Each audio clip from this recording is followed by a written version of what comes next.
Hi everyone, it's Lindsay and welcome back to another video. Today I want to share with you some fun foil backgrounds. This month, Joy Claire Stamps is partnering with Renea Foil. These are foil papers, but they're a little bit different. They're not traditional paper. They do hold their shape. They're moldable. So I like to buy the packs of these, and right here I have the pastels variety pack. They come in a bunch of different sizes. I've got the 4x6. I'll show you the larger size later on in this video. But in these packs, you get quite a few sheets of paper. You get 3 different color options. So here I have a purple, a blue, and then also a greenish color.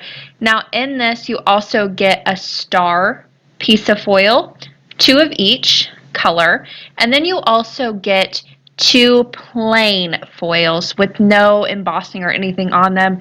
They're just ready to be molded, folded, whatever you want to do with them. But they also have a gold backing on them, so you can use either or. It works both ways. Now for this project, I'm going to go ahead and cut each sheet down to 3 inches. I'm using the plain foil here, not the star one. And like I said, I'm cutting it down to 3 inches. And I'm also bringing in a silver piece of foil as well for this. Now to create a scale background for my card, I want to go ahead and cut these up with a scallop border die. There are a few different ways you can do this. I'm using a scallop border, like I said, and die cutting these. If you do not have a scallop border, there are many on the market. I will leave them linked down below. However, you can also use circle dies, cut a bunch of circles and layer them up. That will just take a little bit longer. Or you can use a cloud border die and flip it upside down. It's not going to be the same exact length all the way across. You can also use a wave border die. That will work too. Just flip it over and use the opposite side. Again, not going to be the same exact circle on each little scallop, but it gives the same look, which is really great. So I'm cutting each one of these pieces up, just going down the piece of foil until I have it all cut up into these scallops. Now it's time to create my background. I'll be using dry adhesive for this. It works best on the foil. Wet adhesive takes a little bit of time to dry. It's very slippery on the back of this foil and it doesn't adhere very well. So I like to use dry paper adhesive. I'll leave what I use linked down below. I buy mine from Amazon. It comes in 4 different widths and it's pretty cheap. I'll be attaching these directly to my A2 top folding card base, and I'm starting off at the bottom. I want these to overlap, so I need to start off on the one that's going to be the furthest underneath, which is the bottom, and then continue to layer up on top of that. I'll be going in the same order, so I started with silver, I'll go to blue, then green, then end in purple. As I'm going up, I am offsetting these a little bit. I'm also making sure that they're hanging off the edge on the right-hand side a little bit, and I'll cut these down later on to make sure they're nice and flush with the edges. I find it easier to let them hang off the side and go back and trim them down than to try and line everything up really properly while I'm doing this. It also allows me to move these back and forth from right to left to get that kind of offset look that I'm going for. I'll speed this up a little bit so you don't have to sit here and watch me go through and layer up each one of these, but it's super duper simple. And as you're doing this, you can also kind of flip up the ends of these little scallops if you want to as well. This is a moldable foil. It holds its shape, so you can just fluff them up a little bit and they'll stay. You don't need to do anything extra to them. Now each one of these that I'm putting down, I'm not making sure that it is the same width apart from the previous one. Some of these are going to be a little closer, some are going to be a little further apart. It really just is up to what you think looks best. So this one I'm putting a little bit closer, but the blue and the silver I spaced out a little bit further because they had that same look to them. Now as I'm going up, I'll continue with my same pattern. So I'm going in with some of that jade foil now. Now if any of these colors you really, really love and you want just that color to do a project, you can buy just packs of a certain color on the Renea website as well. So if you really love silver, you can buy a silver pack. If you love the purple, you can do that as well. I like the variety packs just because I get a little bit more color options and they're coordinated and I don't have to do any work that way. But If you're doing super large projects, it might be more economical for you to go in and just buy big packs of one color. So I'm finishing up here with my last few little stripes. And as I'm grabbing these, I'm making sure that they are not the same cut as I did on the one before. So I don't have to offset them too much, and then I end up with a piece that's too short to fit on my cardstock. Now these aren't going all the way over to the left side of my cardstock either. I'll be covering that up with a panel that I'll have some stamping on later. However, if you wanted these to go all the way across and you only have the 4x6, just go ahead and take that sheet, flip it on its side, and die cut it the other way. So you'll have the long way 6 inches across, and that will fit across your card base either way. Now, if you do that, you're probably going to need to cut up both pieces. With this, I only used one sheet. You might even have enough left over with this one sheet to do another small project with them. So I'm finishing up with my last little purple right there at the top, making sure I save that flat edge, that straight edge, to go right on top of the card base. If you don't have the flat edge or you didn't save it, that's okay. Just trim it off with your other trimmings that you're going to be doing in just a moment. Now, there is a closer look at the background. I absolutely love the shininess of this. It's such a cool texture and so much shine without doing really any work at all. Now, like I said, I'm going to trim these down. These do have a little bit of adhesive on them just because I wasn't sure how much I needed on there, so I just put it across the whole piece. What I like to do when it has adhesive on it is to go ahead and use my craft knife to cut it down. It's super easy to do, and it doesn't get stuck to my scissors that way. There is a closer look at the scales all trimmed down. Now it's time to start making our little panel that's going to go off to the left-hand side. For the rest of this card, I am using this new stamp set from Joyclair Stamps. All of the supplies I'm using, stamp sets, the foils, the inks, it's all going to be listed down in the description box below, so you can head down there to find exactly what I'm using on my project. Now from that stamp set, I'm going to go ahead and heat emboss that little mermaid tail. I've placed it in my Mini Misty, prepped my cardstock, and stamped it down with some Versamark ink. For this, I am going to heat emboss with this metallic jade embossing powder from Imagine that's new. It is gorgeous, and it goes perfectly with that jade foil that I have on my background. Now I'm also going to do some more embossing. I'll go ahead and emboss my sentiment, which says "You're Fantastic" from that stamp set as well. I'm embossing that with the metallic Orchid embossing powder also from Imagine. Now these are in bags, so they're a little bit different, a little bit easier to use. Now I went ahead and did this You're Fantastic twice. It was a little bit splotchy on the first one, I thought, like it wasn't smooth. I wanted a smoother finish, so whenever I want that, I just go in and do another layer of embossing powder, and it really helps. I also embossed 2 small little fern, whatever those things are called that are under the ocean, like little seaweeds. All right, now on to the background. I wanted to add a little bit of something, so whenever I don't know what to do, I grab my stencils. I went ahead and stenciled with a little bit of Aquatini Catherine Pooler ink. I start in the center, fade it gradually as I go out towards the edges, and that seems to work each and every time I need a little something, and I don't just want a plain white background. When in doubt, stencil. That's what I always do. Now it's time to add all these different elements that I fussy cut right to my background. Now I did fussy cut each one of these, but Joyclair Stamps does offer free SVG cut files for all their stamps. You don't have to do anything extra. They're just automatically sent to you once you buy the stamps. I layered up those 2 little pieces of seaweed on top of the mermaid tail, attached the You're Fantastic and the mermaid tail to the background with foam adhesive. Then all that was left to do was attach that panel to the card base itself. I'm using more foam adhesive. This has about 3 different layers. It's pretty dimensional, but that's okay. It'll still go through the mail just fine. And once I have my foam adhesive on the back of that, I'll go ahead and line that panel up with the left side of the card base. It's large enough to where it's going to cover all those gnarly edges on the right-hand side, and it will be perfect, ready to go. So you've got your little area with your mermaid tail and then your fish scales off to the right. I absolutely love the way this card turned out. It is going to be perfect for one of my daughter's friends' birthdays. They're going to love it. It's got everything a girl wants. The mermaids, the shine. I mean, what more could you ask for? Now on to my next card. For this, I'm going to be using the larger Renea Foil sheets. These are 6 by 12 inches, so quite a bit larger. Now these come in variety packs as well. I'm using the floral variety pack here, and I'm again using the plain foil without the stars on it. Now once I get all 3 of my colors out, I've got like this orange, a very hot pink, and also a purple. I'm going to cut each one down to 4 1/4 by 5.5 inches. So an A2 size card panel here. Now I'm going to stack these all on top of each other.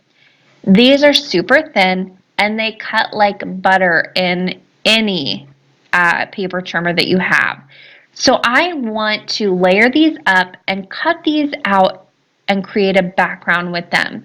This was the easiest way I found to do it. I want to put all these different pieces together to create a little bit of a geometric kind of tiled look, but I don't want them to be all the same cut. So in order to do that, making sure I get the exact cut on each and every color, layering them up is the easiest way I found to do this.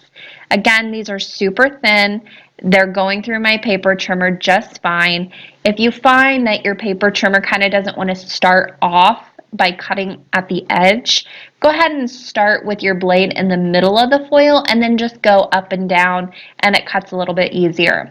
Now this gets a little confusing as I go along because you've got all these different shapes and you're going to put them back together like a puzzle piece, just with different colors on a card base. Now in order to remember where everything goes, I am placing these cut pieces off to my right hand side in sort of a background, kind of piecing them together, not just throwing them off to the side. I'm laying them out as I'm cutting them so I can remember where they go. Even then, it's still going to get a little bit confusing, so just take your time with this one. I'm going to speed this up as I go along just because it does get a little tedious and it really is just a lot of cutting and laying out.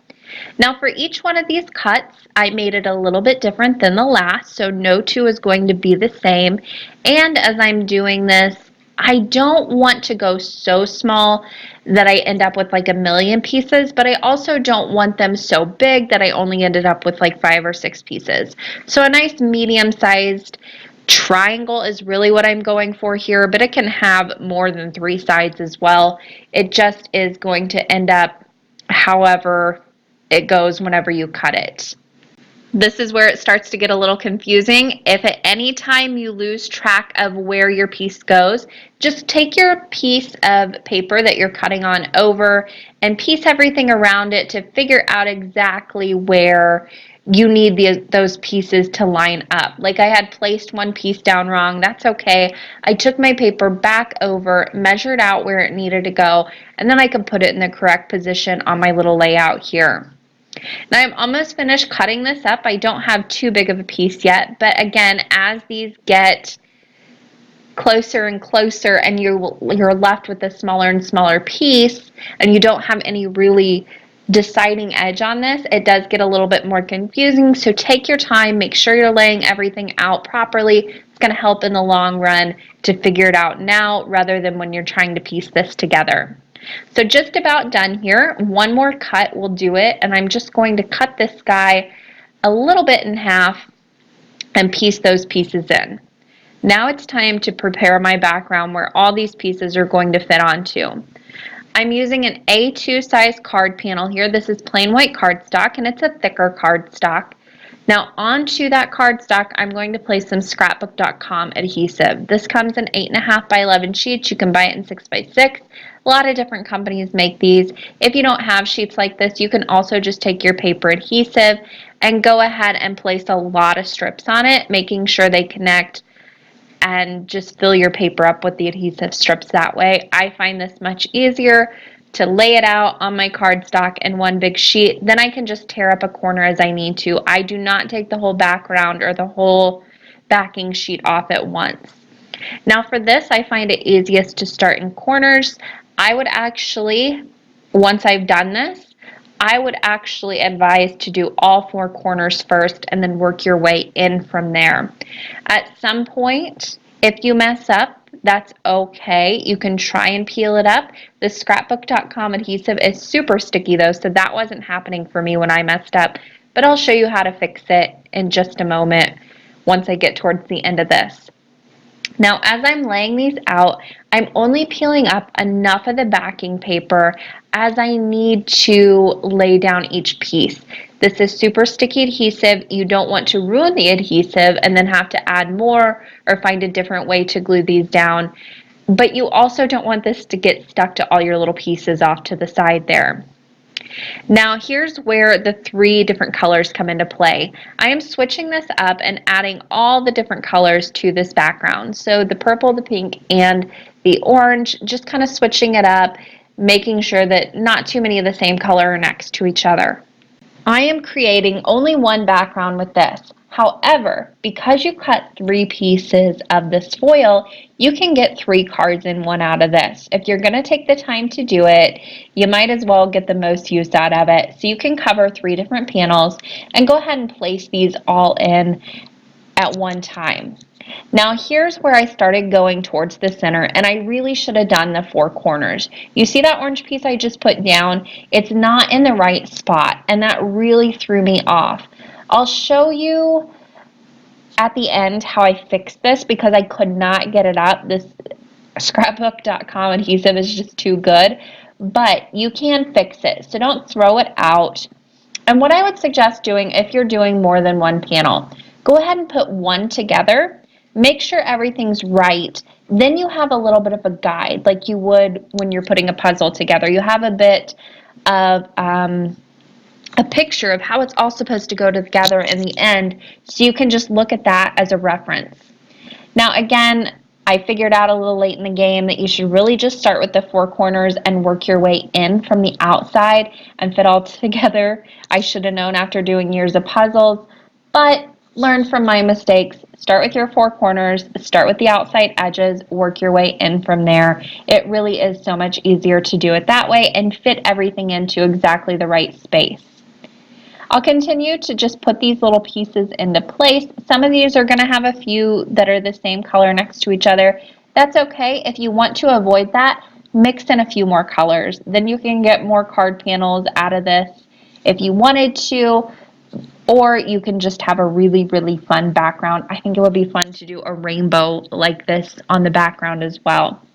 I have a few more pieces to put in. At this point, I'm seeing that that orange on the right-hand side just is not working out. It's not in the right spot.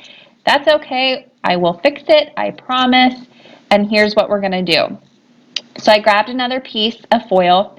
I just placed it right over the top of where that opening was. I actually used a pink, so now it looks like just a pink connection to that one on the top of it, and I trimmed it down. I first trimmed it down with scissors, then I went in and trimmed it down with a craft knife just to make sure everything was nice and flush.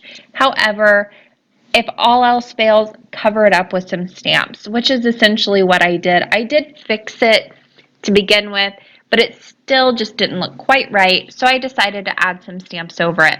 For this stamp, I am using this great new stamp set from Joy Claire. I've actually used the crystal background already on another video. I will leave that link down below. But this is the accompanying stamp set, You're a Gem, and I absolutely adore this set. I stamped out all those different gems with VersaFine Clear ink and heat embossed them with clear embossing powder. I did that all on watercolor paper so then I could color them in with my Zig markers super duper quickly. Then I fussy cut them out right up to the edge and went around the cut edges with my black marker. Finally, I'm going to stack all these up with some fun foam or foam adhesive and just layer these up and create one big cluster of crystals. I also stamped the I love you from the stamp set onto a flag banner and added that poking out from the right hand side. That background that I made, I cut down with a cat scrappiness die, the zigzag rectangle dies, and added that crystal cluster right over the top in the bottom left hand corner. The entire panel, I went ahead and I added right onto that A2 side folding card base that I'm using horizontally. But I used the foam adhesive not only to do the clusters, but I also popped those clusters up on that background as well. So I've got some really great dimension on this card as well. I absolutely love the way this one turned out. It's a little bit different for me, much more colorful than I normally do, but it was a lot of fun to piece this background together. And you can get more than one background that way, which is always a plus. That is going to do it for me today. I hope you guys enjoyed a look at 2 different backgrounds you can make with some foil. If you haven't already, be sure to subscribe to my channel. You can also head down to the description box where you're going to find a ton of information. Thanks for watching and happy crafting, everyone.